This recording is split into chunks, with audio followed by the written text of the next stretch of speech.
Ensayo Sorpresa de la Fe, del libro La felicidad posible, del doctor Juan Francisco Rodríguez, fundador del movimiento Defensores de la Fe. Sorpresa de la fe. Según el catecismo, fe es creer lo que no se ve. San Pablo define esta virtud teologal como la seguridad que se tiene de cosas esperadas, la prueba que hay de cosas que aún no se ven. Por su naturaleza espiritual, la fe reserva sorpresas desagradables y sorpresas agradables. A veces la hallamos triunfante y vigorosa donde no hay razones para que exista, mientras que otras veces está débil o completamente muerta donde abundan oportunidades que propician su desarrollo. Nuestro Señor Jesucristo, el buzo de la perla de la fe, comprobó durante su búsqueda de este tesoro la amarga realidad y las gratas sorpresas de nuestra aseveración. En el pueblo de Israel, su huerto escogido, su pueblo predilecto, la nación que distinguió para darle gloria con su nacimiento, Cristo no halló fe. Su rico templo de Jerusalén tenía sacerdotes y levitas, coros y doctores de la ley. Tenía los libros sagrados, la tradición de los patriarcas, los ritos y las ceremonias. Tenía todas las formas exteriores. La pomposa parafernalia religiosa que suponía la fe. Pero fueron precisamente los funcionarios de este templo los responsables de que Jesús fuera crucificado. El hábito no hace al monje. La forma y la apariencia no hacen la verdad. ¿Acaso la sorpresa más grata o más ingrata que recibiera el divino Maestro se la proporcionó el discípulo y apóstol Judas Iscariote? Este había caminado 3 años con él. A sus pies había escuchado el verbo de luz que trajo a tantos la fe verdadera. Había presenciado resurrección de muertos y curación de enfermos humanamente incurables.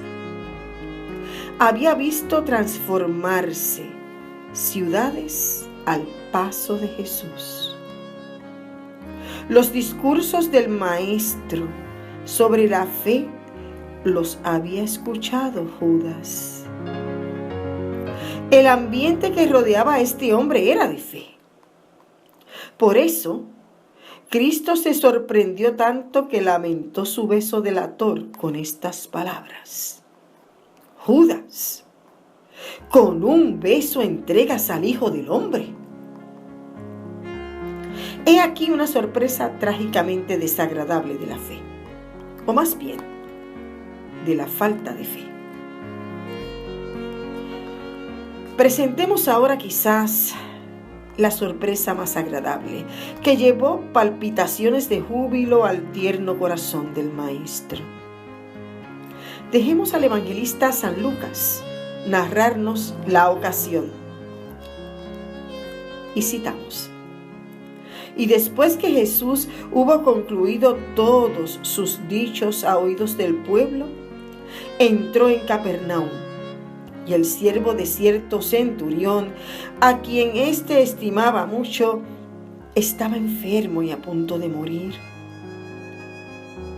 Y cuando el centurión oyó hablar de Jesús, envió a él los ancianos de los judíos, rogándole que viniese y sanase a su siervo.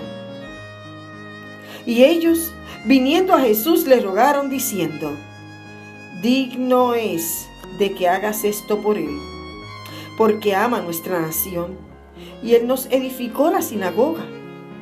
Y Jesús fue con ellos. Mas cuando ya no estaba lejos de la casa, el centurión le envió unos amigos suyos, diciéndole: Señor, no te molestes, porque no soy digno de que entres debajo de mi techado. Por lo cual no me tuve yo por digno de ir a ti.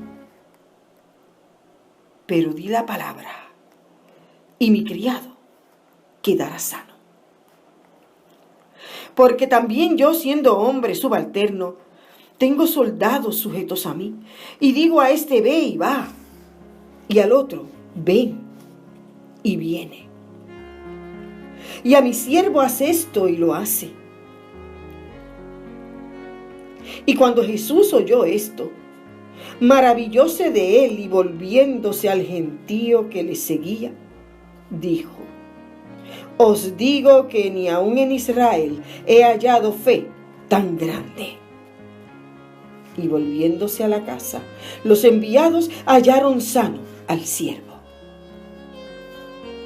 Si el descubrimiento de un apóstol incrédulo sorprendió dolorosamente al maestro, el hallazgo de un pagano creyente le maravilló asombrosamente.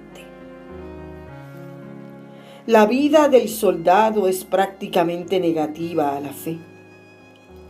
El militar no solo adiestra su cuerpo, también necesita adiestrar su corazón en ejercicios de dureza, para no ablandarse ante el ruego doliente de la mujer y el niño, cuando compadecerlo significaría la pérdida de una batalla.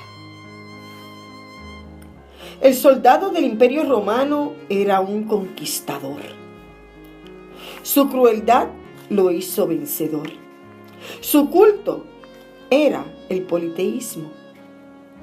Adoraba falsos dioses, cuyos ritos y templos desagradaban. El César mismo era para ellos inmortal. Y en el vértigo de su grandeza se hacía adorar como otro dios. En esa escuela aprendió el centurión de este caso. Semejante atmósfera se prestaba al endurecimiento. Parecía imposible que él captara la fe evangélica. Sin embargo, todas sus actuaciones revelan la fe sencilla del cristiano. Sus condiciones personales lo recomiendan como un soldado de Cristo. Al llegar a Capernaum, este centurión no insultó al colono judío con la opresión de su espada. Su alta posición no fue arma esgrimida para explotar al pueblo. Vivió entre los judíos como un gran amigo de ellos.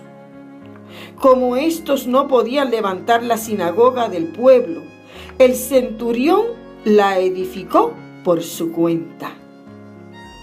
Imagínense, nuestros lectores, un pagano que sale del templo de Júpiter para levantar una sinagoga a Jehová. El testimonio de los habitantes de Capernaum acerca de este romano era tan solo: ama a nuestra nación. He ahí un fruto de la fe. Al leer este pasaje, el estudiante del sagrado texto se pregunta: ¿por qué el centurión no fue personalmente donde Jesús? También se pregunta uno: ¿por qué impidió que Jesús entrara en su casa? Las contestaciones a estas preguntas las da personalmente este admirable soldado de la fe cuando dice al Señor: no soy digno de que entres debajo de mi techado, por lo cual no me tuve yo por digno de ir a ti. Considerarse indigno un ciudadano romano de hablar personalmente con un humilde Galileo tiene que sorprender a un alma delicada como Jesús. ser ciudadano de la Roma imperial. Era ser ciudadano del mundo. Era ostentar la más grande dignidad ciudadana. A esta gloria nuestro soldado unía su rango militar. Era centurión. Como él mismo dice, digo a este ve y va, y al otro ven y viene, y a mi siervo haz esto, y lo hace. Pero la fe realizó en él el milagro de la humildad. La fe es humilde. No tener orgullo es en virtud del creyente una gran virtud. Considerar todo rango como cosa que nada añade a la importancia personal es una característica cristiana. El buen ungüento se conoce por su perfume. La fe de este soldado se conoce por su fruto de buenas obras y de humildad. Pero la sorpresa del maestro alcanzó su clímax cuando oyó el mensaje de este nuevo discípulo. Señor, no te molestes, di la palabra y mi criado quedará sano. Este hombre creía que Jesús puede curar un enfermo sin verlo y sin tocarlo. Esa es la fe realmente evangélica.